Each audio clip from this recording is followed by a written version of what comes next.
Meron akong bagong natuklasang inverter. Mura na at saka napakalakas pa. Kayang-kaya yung rice cooker natin.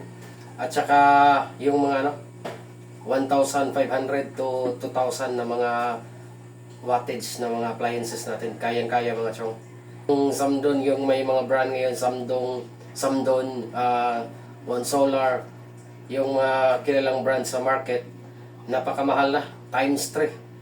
Minsan nga, times 4 yung tinaas ng presyo ng mga inverter. At saka, ito, nakita natin to sa Shopee. Ito. Hindi ko pa to nakita yung anong hugis nito. Pero, try natin. Hindi ito Trojan na inverter.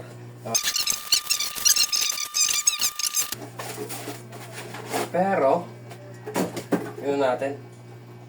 Johnson. Yan.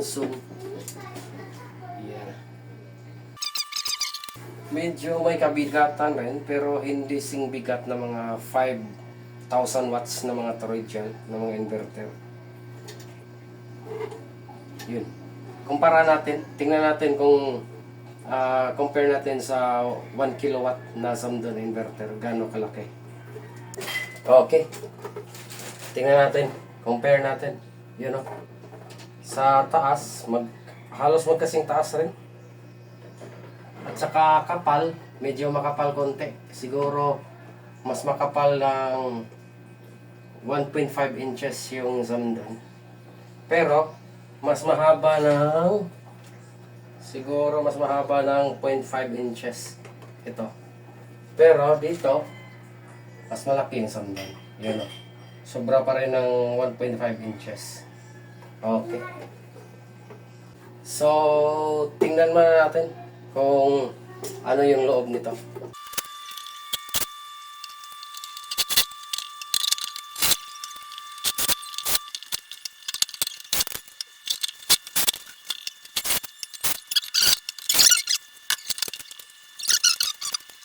Okay, tingnan natin mga lods kung ano yung laman nito.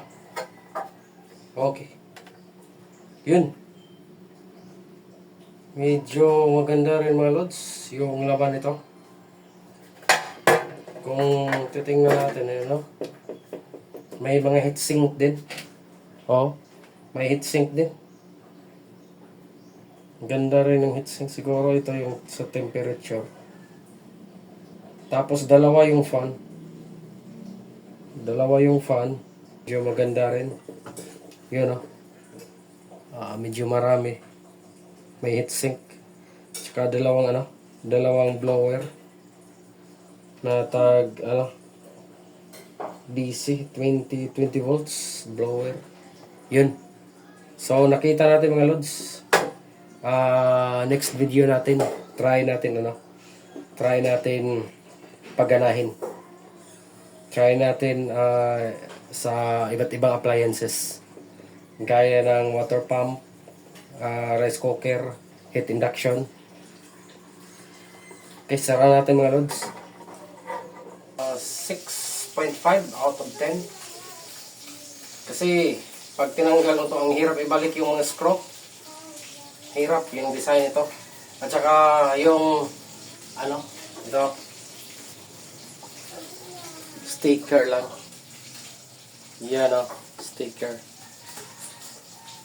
Hindi printed.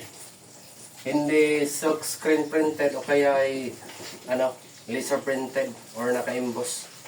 Papel lang siya, sticker lang nilagay dito. Siguro maraming ganito na mga inverter, rebrand lang, mga rebranding.